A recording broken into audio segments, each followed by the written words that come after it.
Le monde a changé. Je le vois dans l'eau, je le sens dans l'air, je le ressens dans la terre.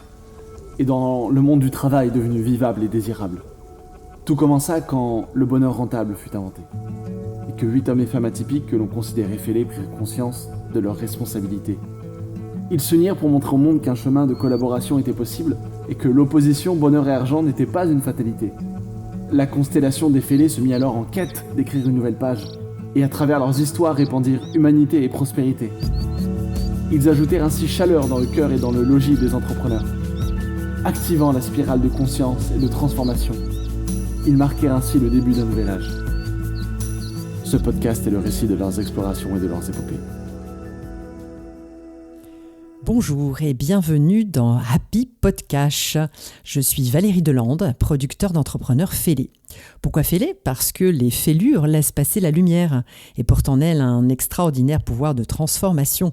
Je rappelle que nous sommes dans la saison 2 de Happy Podcast en compagnie d'un de nos héros entrepreneurs multipotentiels et du défi qui lui reste à relever pour rayonner et inspirer au travers de son identité et de ses activités. Cette seconde série est consacrée à Luc Van de Putte. Bonjour Luc. Bonjour Valérie. Nous sommes donc dans le 3e épisode. Je rappelle que ton défi, c'est d'oser partager ta vulnérabilité, enfin la vulnérabilité, l'authenticité, pour se connecter à l'amour, au langage du cœur, et donc à son potentiel de guérison, donc de reconnexion quelque part. Alors nous avons jusqu'à maintenant parlé justement d'abord un peu... premier épisode de toi et de ton chemin et justement d'identification de ce défi. Le 2e épisode, c'était l'amour et nous avons terminé avec l'intelligence artificielle. Et bien maintenant, je te propose d'aborder ce fameux potentiel de guérison et de reconnexion parce que l'être humain est en constante évolution et tu sais que j'affectionne, et on en a déjà parlé dans le 2e épisode, la spirale dynamique, qui consiste donc à s'élever en passant par des étapes, des paliers de conscience. Et dans les premières étapes, on est plutôt par réaction dans cette élévation et donc plutôt par mécanisme de survie, je dirais. Et ensuite, on est plutôt dans l'action consciente. Et effectivement, dans ces 2 derniers niveaux, eh bien, on entre dans l'énergie de la sagesse, de l'amour, du langage du corps et du cœur, dont tu nous as beaucoup parlé, au travers de métaphores sportives notamment. Et bien sûr, on intègre toutes les dimensions précédentes.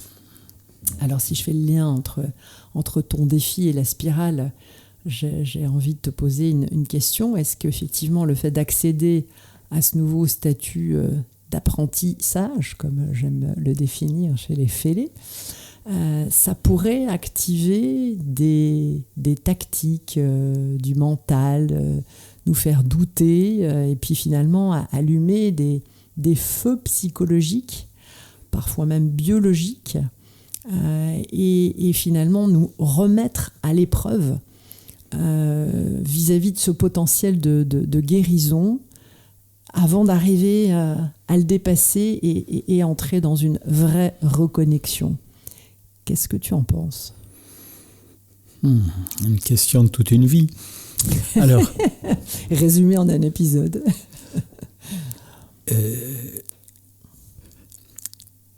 La pandémie m'a aussi questionné. Je suivais une méditation de 21 jours sur l'abondance et puis il fallait un moment lister tout ce qu'on n'avait jamais rêvé. Il y avait d'autres choses extraordinaires. Il fallait lister toutes les personnes qui m'avaient apporté du bien, toutes celles qui m'avaient apporté plus de la nuisance que de la préoccupation. Et j'avais commencé à vouloir chanter. Sauf que dans la guindaille, puisque je l'ai évoqué précédemment, j'étais un féru de guindaille, on me disait toujours ferme-la parce que c'est faux.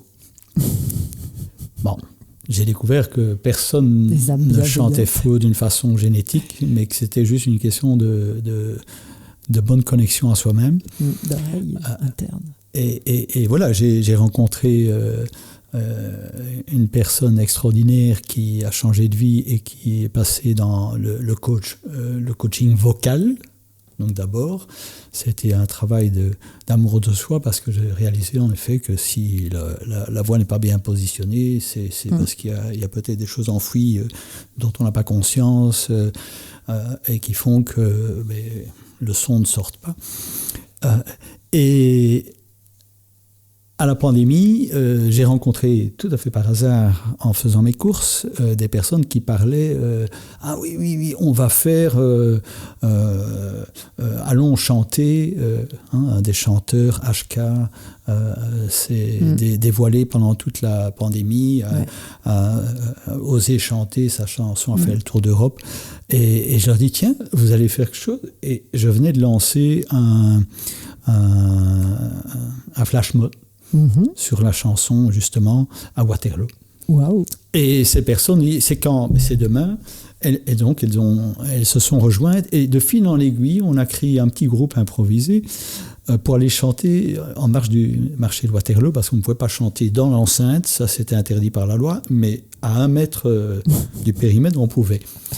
Et j'appelle 1 ou 2 amis, chanteurs, musiciens, et au moment où la pandémie est terminée, la taverne juste à côté s'ouvre, et on va boire un pot tous ensemble après avoir chanté, et un des musiciens me met au défi et dit on chante cela maintenant devant tout le parterre du café, et je me lance, et puis après il me dit mais tu ne viendrais pas avec nous au Gaume Jazz Festival, il y a un stage de chant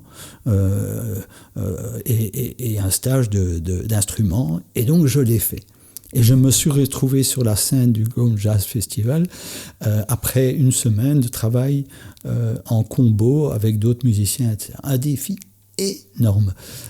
Et en fait, c'était un des chemins de guérison pour accepter ma voix, qui est maintenant un peu serrée pour des raisons personnelles, mais j'ai une voix de baryton Martin, et j'ai pris confiance à l'exprimer. Donc, la voix le chemin de la guérison, il est multiple.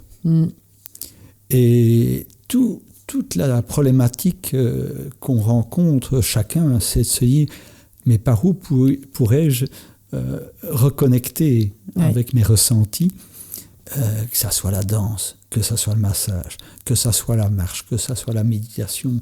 Il y a un panel énorme d'opportunités dans ces contraintes de temps, que ça soit famille, que ça soit professionnel. Peut-être que c'est la pandémie qui m'a éveillé à ça, puisque les contraintes étaient multiples, et que certains, même coaching vocaux, se sont faits en visio. Bien sûr, il y a eu beaucoup d'ailleurs. Enfin, la voix restait l'élément finalement de connexion, et le chant a été très très très important dans cette période. Beaucoup ont fait leur petit duo, parce que en plus ça s'est organisé justement à distance avec la technologie, même des grands orchestres exactement l'ont fait. Donc ça a été le point d'ancrage quelque part, le chant, la musique, dans la liaison, dans le lien qui a pu être maintenu entre les personnes qui le faisaient et puis bien sûr celles qui écoutaient. Donc effectivement, je pense que ça a été un point, et c'est aussi, comme on l'a déjà dit précédemment, du somato-psychique. C'est-à-dire qu'on passe par le corps, encore une fois, pour dépasser quelque chose et remonter vers ce mental. Donc effectivement, comme tu dis, il y a énormément de possibilités. Le champ des possibles est très large. À chacun de trouver sa voie, souvent par opportunité. Là, ce que tu nous décris, c'est vraiment de l'opportunité. Oui, c'est de l'opportunité, mais les connexions qui se sont faites avec des personnes connues de mon entourage ou pas, étaient par le langage du cœur. Ah, bien sûr. Alors l'opportunité se présente et elle se consolide au travers du langage du corps et du cœur. Excuse-moi, je mets tout le temps le corps avant. C'est quelque chose qui vient quand je veux dire cœur. Il y a corps qui sort. Je crois que je le relie très fort. Le cœur et le corps. Alors, c'est quelque chose que j'ai intégré j'ai eu une mission d'enseignement pendant plus de 10 ans sur la stratégie de carrière professionnelle en école de commerce. Et au lieu de partir sur le savoir-faire, savoir-être, le CV, la motivation, je suis parti justement sur, je dirais, quel est mon profil d'expression que mes étudiants, qui avaient entre 20 et 30 ans, pouvaient valoriser. Et je me suis rendu compte, et j'ai eu l'audace de le faire parce que ce n'était pas dans, je dirais, le concept que j'avais envisagé tout au début, mais c'était de parler par tout ce que le corps peut exprimer, puisque dans un entretien, même en visio, un entretien d'embauche, tout ça est analysé, bien sûr, inconsciemment ou pas. Et donc, je me suis rendu compte qu'il y avait certains étudiants qui étaient des pur sang, mais qui ne savaient pas s'exprimer, ils ne savaient pas se tenir. Et donc, je leur ai proposé de travailler sur des choses, les valeurs, ça on en a parlé précédemment, mais sur aussi comment ils se tenaient. La posture par rapport à une audience ou par rapport à un interlocuteur, par rapport à la voix aussi. J'ai conseillé à plusieurs de dire, si tu as ce problème de voix, pourquoi, ou d'expression orale, pourquoi ne pas tenter d'avoir un coaching vocal, pourquoi pas tenter de finalement oser chanter dans les karaokés, pourquoi pas tenter de suivre, d'aller dans la ligue d'impro de théâtre. Et c'était peu couru, je dirais, développé dans cette école de commerce. Et donc, il y a aussi le body language. Ça, c'est, dans le management, on le connaît, on le décrypte assez bien. Et alors, puisque c'est aussi un des fils rouges qu'on voit aujourd'hui, j'ai découvert toute la notion des intelligences multiples, qui sont l'expression vocale, mais il y a aussi une nouvelle intelligence multiple. Je pense qu'il y en a 7 si je me trompe, mais la 8e, c'est l'intelligence sexuelle. C'est ce que j'allais dire, il y en a 8. Voilà. Et qui, on va dire, mais de quoi on parle? La séduction? Non, il y a aussi l'intelligence sexuelle passive, c'est-à-dire comment se comporte la personne dans sa séduction inconsciente. Si on va un peu plus loin au niveau scientifique, il y a toute la notion des phéromones, mais il y a aussi la notion de regard, la notion de posture, la notion d'habillement, et qui fait partie des canaux de communication, je veux dire, passifs, puisque rien qu'en se montrant, et si on revient au niveau de la prospection professionnelle, d'embauche, ça fait partie aussi. Bien sûr. On dégage quelque chose. On dégage quelque chose. Et donc, j'en suis arrivé même dans mes accompagnements, parce que, par exemple, un de mes étudiants a pris la parole devant la classe. Moi, j'ai un problème parce que un entretien d'embauche, avec ma culture, je ne suis pas à l'aise d'être face à une femme. Et bon, c'est sa culture. Et donc, je l'ai pris à part. J'ai dit, mais tu peux m'exprimer ça autrement. Et donc, je me suis rendu compte qu'il avait un problème aussi dans, je dirais, d'une façon diffuse dans sa sexualité. Et donc, je lui ai reconseillé l'un ou deux autres sites pour Internet pour qu'il aille explorer par lui-même comment sa masculinité pouvait s'exprimer, et puis comment ne pas la mettre dans une dualité par rapport à la féminité. Totalement. Ce que tu es en train de dire, c'est très, très, très intéressant et très important. C'est qu'il y a, pour pouvoir justement aller contre, ou en tout cas dépasser plutôt des points de blocage, il est important de poser des actes. Et en général, des actes que je pourrais qualifier de disruptifs par rapport à une habitude. Parce qu'en fait, on est ancré, bien sûr, dans notre socialisation, dans nos cultures, dans tout ce qui a fait notre chemin de vie. Et ce sont à la fois des éléments, évidemment, appréciables que l'on utilise, mais il y a aussi tous les freins qui sont derrière, et notre façon de voir, notre regard reste souvent limité par le fait même d'être sur ce chemin et d'avoir été construit d'une certaine façon. Et c'est finalement le regard de quelqu'un d'autre qui, lui, va ouvrir le champ et nous aider à poser des actes, parce que si on veut avancer, il faut ouvrir l'esprit, le comprendre, mais aussi poser des actes. Et on ne va l'entendre que si la voix est celle du cœur. Est-ce que tu crois ? Oui, et c'est un élément que j'ai pris conscience, et j'ai pris confiance aussi d'en parler, parce qu'à certains moments, on me disait, mais qu'est-ce que ça a à voir, par exemple, dans son positionnement professionnel. La formation que j'ai suivie d'1 an en psychothérapie de la sexualité, c'était passionnant, parce que je n'avais pas conscience de tout ce qui était justement inconscient. Et j'en suis arrivé récemment à plonger dans l'approche de Jung, c'est-à-dire l'anima et l'animus, c'est-à-dire la projection du masculin et la projection du féminin. Comment est-ce qu'on était influencé par le père, la mère, la sœur, la grand-maman, ou ainsi de suite. Et donc qui dénote en fait, et qui disrupte par rapport à tout ce qu'on est en train de stigmatiser sur le genre. Et travaillant et échangeant avec notamment des médecins spécialisés dans le burn-out, on s'est rendu compte que dans le burn-out, l'image de soi et l'image de soi de sa sexualité, donc de son identité sexuelle, était effondrée. Alors, comment est-ce qu'on peut imaginer reconstituer un amour de soi quand l'essence même du passage de la vie par la sexualité, donc c'est quelque chose qui est incontournable à notre développement existentiel, est perturbé. Bien sûr. La confiance passe par là, d'ailleurs. Ce sont des chakras racines qui sont à l'œuvre.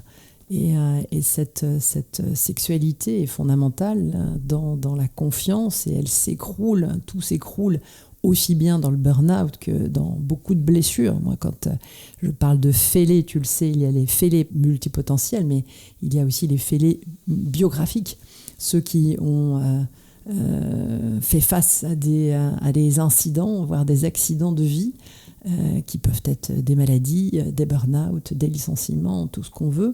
Et ce sont des épreuves à chaque fois, qui sont encore plus, d'ailleurs, vécues difficilement par les multipotentiels, qui sont déjà avec leur fêlure neurologique, et donc qui peuvent, à un moment donné, vraiment nous faire totalement sombrer. Et c'est tout un chemin de reconstruction qui passe forcément par le corps. Et cette étape, effectivement, de posture, comme tu dis, de reconnexion à soi, à l'amour de soi, la sexualité en fait partie. Oui, et elle est stigmatisée, cette notion, d'autant plus actuellement, puisque les 2 enseignants que nous avons eus dans notre formation, qui sont Yves Salty, qui est docteur en sciences médicales, et Yvon Dallaire, qui vient de décéder, qui est psychologue de couple québécois, mettaient en exergue que les dérives actuellement de la digitalisation et de la profusion de films pornographiques est en train d'impacter énormément les nouvelles générations, puisque c'est accessible d'une façon brute, et dénature l'initiation à la relation, je dirais, affective, et à la relation à l'amour. Et donc, ça c'est un pour moi des inférents et des perturbateurs dans toute cette question-là. Et l'autre, c'est la stigmatisation des genres, actuellement, qui fait que où se situer, comment se remettre en question, comment retrouver sa reconnexion à gérer l'expression de la jouissance, de sa jouissance en tant qu'être ou dans une relation de couple, quelle qu'elle soit. Oui, tout à fait. Tout à fait. Et ça passe effectivement par... le mot confiance est important parce que c'est une force finalement intérieure qui permet aussi de faire un peu écran à tout ce qu'on peut écouter, entendre, parce que là, il y a une profusion de messages autour qui viennent en plus mettre du bruit, si je puis dire, dans l'écoute de soi. Oui, alors la pandémie a stigmatisé cela en provoquant une adhésion à tous des échanges via les réseaux sociaux et des échanges aussi de recherche de l'âme sœur, mais avec tous les biais, puisque je vais prendre l'exemple que j'ai fait une étude, d'aller analyser ces différents sites de rencontres, que ça soit sexuel ou de couple ou d'amour, et on retrouve qu'il y a une profusion de personnes qui sont amenées à ne pas avoir les codes éthiques attendus. Et que pas mal de nouveaux venants, nouveaux entrants dans cette dynamique des réseaux de rencontres, naïvement on croit qu'ils pourront s'épancher avec leurs mots spontanés en parlant du cœur, et puis se retrouvent avec une avalanche de messages souvent malveillants. Et donc c'est encore toute une nouvelle dynamique de pédagogie relationnelle, sociale, d'éthique, de dignité, puisque d'un autre côté, on a la déliquescence des réseaux live sociaux, parce que moi je préfère appeler maintenant les réseaux asociaux, mais toute la vie sociale dans la cité, pour de multiples raisons, est dénaturée. Et donc, j'ai encore parlé récemment avec une femme qui dit « mais je ne sais pas où aller rencontrer des hommes ». Bien sûr. Puisque tout le monde est centré chez lui, soit dans ses sphères, soit c'est codifié pour y rentrer, soit il n'y a plus de lieu de rencontre spontanée.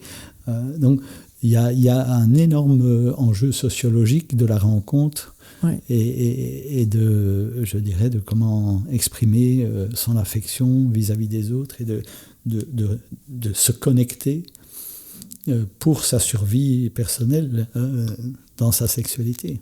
Sa survie personnelle et comme on l'a dit tout au début de cet épisode, finalement sa guérison, ce potentiel de guérison qui est en nous passe par effectivement cette reconnexion et ces actions, mais dans un système de valeurs, puisque tout ce que tu décris, l'éthique, on revient avec l'alignement des valeurs, tout se suit évidemment par rapport à ce que l'on a échangé précédemment.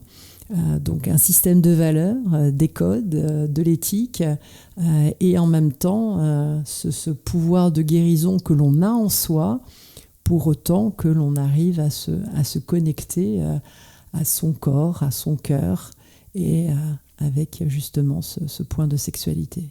Oui, et j'espère que je suis clair dans mon partage. Pour moi, c'est la question à se poser, où est-ce que je peux m'exprimer librement dans ce qui me correspond, oui. Sans codifier. Je veux dire que... en étant naturel. Dans étant naturel, dans la plus grande liberté, voilà, il y a des développements relationnels qui sont, je prendrai le libertinage, le polyamour.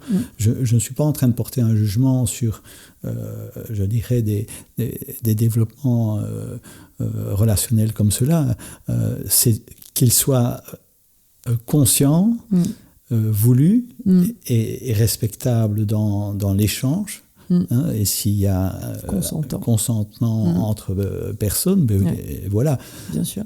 Et donc, je dirais que l'enjeu actuel, c'est de retrouver ce cheminement et de se positionner avec un autre code social qui est beaucoup plus dilué. Plus dilué et en plus brouillé, comme je le disais, aussi effet, oui. alors pour ce qu'on entend, par la société et par les nouvelles technologies, parce qu'il y a quand même énormément d'initiatives, de sites, de tout ce qui est proposé, amène encore plus de complexité à trouver son propre chemin. Donc, amène de la complexité, mais en même temps, finalement, nous force quelque part. Donc, ça, on peut le voir toujours de façon positive ou négative. Si on le regarde de façon positive, il y a une obligation à se connecter à soi, à savoir qui on est et à faire des choix conscients. Tu viens d'exprimer, c'est la conscience que l'on y met. Ce n'est pas tant le choix que l'on fait, mais la conscience que l'on y met. Oui, et c'est ce qui m'enthousiasme dans la dynamique que tu as lancée du bonheur rentable, c'est que nous nous retrouvons à une dizaine de profils très différents, mais qui partageons les mêmes préoccupations. C'est comment retisser une multidisciplinarité pour accompagner des enjeux. Comment situer son épanouissement dans une société très complexe où des jeunes générations sont en train d'exprimer où est-ce que je me situe. Totalement. Dans un monde global et ce brouillage des codes. Un des fléaux que l'Organisation mondiale de la santé a publié récemment est la perte d'attention des nouvelles générations due au scrollage, au zapping de toutes les sollicitations qu'ils ont sur leur smartphone et que ça génère un développement de dopamine et un appel de dopamine fréquent. Et ainsi, ils n'arrivent plus à trouver la quiétude. En Corée, ils ont même ouvert des centres de désintoxication de connectites où pendant 3 mois, ils sont sevrés totalement d'appareils de connexion smartphone et autres pour ramener ces jeunes dans une réalité existentielle, tangible, relationnelle, humaine. Totalement. Et centré sur soi. Bien sûr. Et c'est pas pour autant que l'on va évidemment mettre la technologie à la poubelle. Absolument. Ça fait partie de l'évolution. Mais il faut que l'évolution humaine se fasse au même rythme, voire même un peu plus rapidement. Ou plutôt à la rattrape, parce que c'est peut-être la technologie qui est allée plus vite et qu'il y a maintenant un besoin impérieux de faire de l'intelligence humaine augmentée pour pouvoir réveiller et être absolument conscient de ce qui se passe et de l'utilisation et des usages de cette technologie. Le défi est colossal. Eh bien, écoute, Luc, je propose de clôturer ce nouvel épisode avec ce colossal défi. Merci encore. Et à avec très plaisir. vite. Et à très vite aussi. Au revoir. Ce podcast est le récit de leurs explorations et de leurs épopées.